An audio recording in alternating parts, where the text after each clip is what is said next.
Donc c'est vraiment les deux auteurs auxquels j'ai le plus accroché. Après, il y a aussi un problème de place dans les. C'est-à-dire que chez Nemos, moi, je vais pas faire 30 livres par an à moi toute seule. Donc, du coup, on a une sélection et au final, ceux qui arrivent en librairie, ça ne peut être que des coups de cœur. C'est peut-être un peu différent pour Brajon parce qu'il y a beaucoup plus de. Comment il y a beaucoup plus de publications, tout simplement. Mais nous, on a une politique de publication suffisamment restreinte pour qu'à la fin, on soit quand même content et que ce soit au final des coups de cœur, les bouquins qui arrivent, hein, ou et des coups de cœur français, c'est-à-dire d'aller chercher des voix qui nous ont plu, etc. Après, parce que c'est spécifique aussi à la maison d'édition. Juste une. Oui, il y a pas dessus.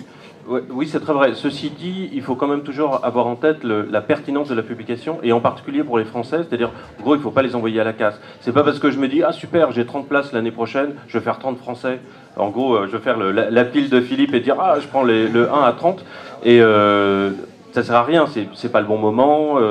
Est-ce que, voilà, il faut faire coïncider avec un festival, enfin, il y a tout un ensemble de trucs. Oui, c'est sûr que moi, je publie 250 bouquins par an, et il y a relativement peu de Français, mais en gros, c'est aussi une façon de dire, si je prends un Français, c'est vous dire à quel point j'y crois. Parce que, en fait, je vais faire de la place pour lui et je vais me dire, on va essayer de lui trouver, tous autant qu'on est, c'est le boulot de l'édition, les meilleures conditions pour la carrière de cet auteur. Et donc, c'est pas nécessairement évidemment une question de nombre, c'est une question de moment, c'est une question de fainéalisation, c'est une question d'accompagnement. Et il faut aussi, là aussi, avoir le courage de dire, bon, ben tant pis, ce bouquin, on le fera dans 6 mois, on le fera dans 1 an, parce que c'est pas encore le bon moment, ou il n'est pas encore finalisé, etc., etc.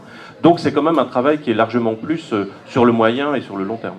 L'accompagnement à l'auteur. Moi, je dis que c'est aussi important, la relation avec l'auteur. Je veux dire qu'avec tous mes jeunes auteurs, j'ai une relation qui passe. Je leur dis, vous avez une place, mais après, je les oublie pas. Quel texte vous attendez? Quel genre vous attendez? Genre prioritaire, c'est dur de répondre à ça, parce que, en plus, particulièrement dans un contexte de crise, le nouveau, il vient toujours de là où on l'attend pas, quoi. C'est ce que je disais sur Twilight, c'est caricatural, mais c'est ça. Je me souviens juste avant le Da Vinci Code, j'avais une conversation avec un copain et je lui ai dit, mais les Templiers, ça intéresse qui? Depuis des centaines de milliers de bouquins sur les Templiers qui marchent plutôt bien. Bon. Donc on ne sait jamais ce qui va arriver. Il y a aussi des cas, là, George Martin, c'est typique, hein, depuis 2-3 ans sur le marché international, la fantasy était énormément en déclin, et parce qu'il y avait quasiment que des putains de vampires partout, et tout le monde cherchait des vampires, et on avait des rendez-vous à Francfort en disant qu'est-ce que vous intéresse, vous avez quelque chose avec des vampires? Bon. Très bien pour Jeanne Ferveau d'Arcier, traduite en allemand. Bon, mais enfin voilà. Et là, cette année, j'ai des gens qui s'assoient à ma table et qui me disent si jamais j'avais un truc de fantasy épique. Pourquoi? George Martin. Or, c'est positif, et en même temps c'est complètement absurde.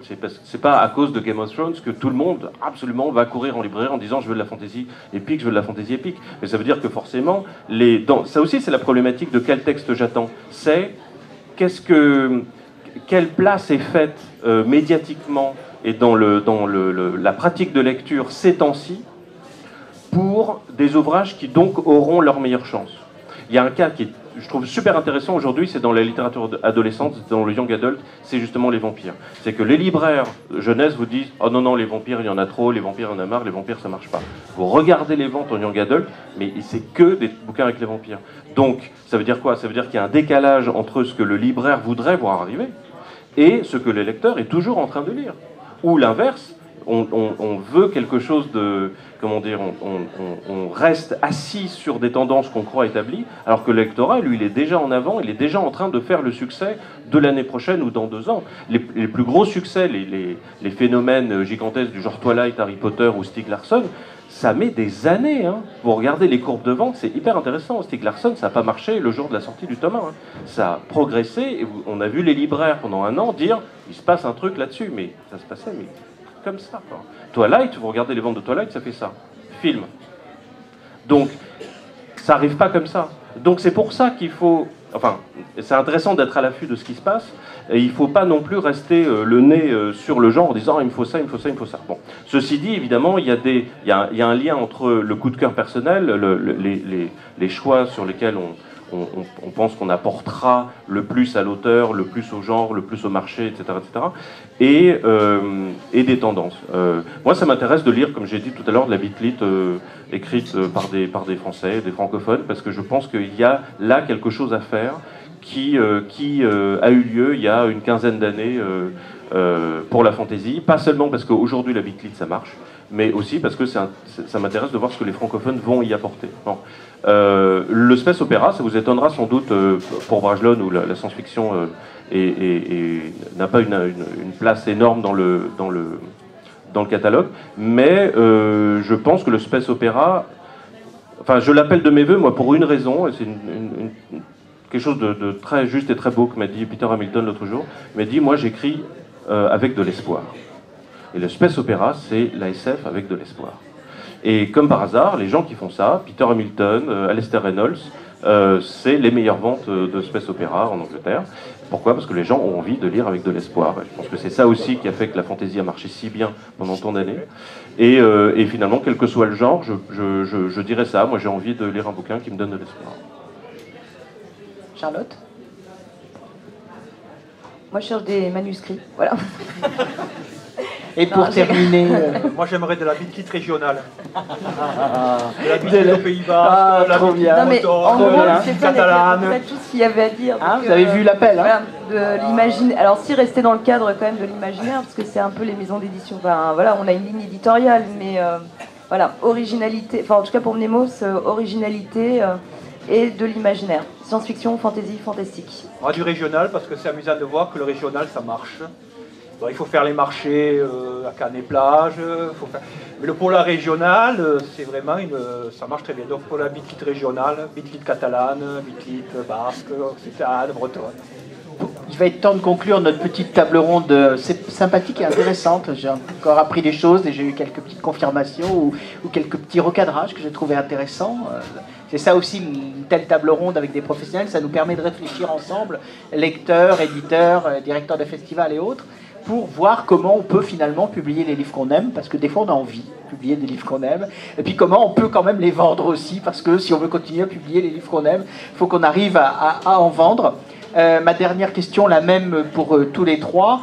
Quel texte attendent les éditeurs aujourd'hui? Cette fois-ci, je vous demande simplement, l'auteur est dans la salle, il a envie de proposer son premier manuscrit, il pense qu'il est au point, il pense qu'il a de la pêche, du punch, qu'il peut... Qu'est-ce que vous lui dites pour le convaincre de vous l'apporter à vous?